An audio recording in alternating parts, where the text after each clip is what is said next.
Mount Holly, New Jersey has issued a severe thunderstorm warning for Northampton County in eastern Pennsylvania, Lehigh County in eastern Pennsylvania, South Central Monroe County in northeastern Pennsylvania, northeastern Berks County in eastern Pennsylvania, southeastern Carbon County in northeastern Pennsylvania, until 5:15 p.m. At 4:29 p.m., severe thunderstorms were located along a line extending from near Ebro to near Hamburg, moving east at 40 miles per hour. Hazard, 60 miles per hour wind gusts. Source, radar indicated. Impact, expect damage to roofs, siding, entries.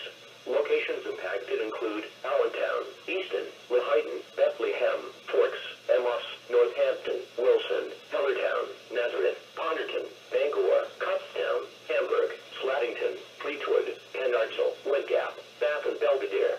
For your protection, move to an interior room on the lowest floor of the building.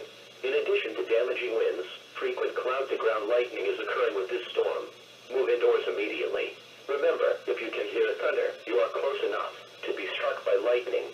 Repeating, a severe thunderstorm warning has been issued until 5:15 p.m. for the following counties in Pennsylvania: Berks, Carbon, Lehigh,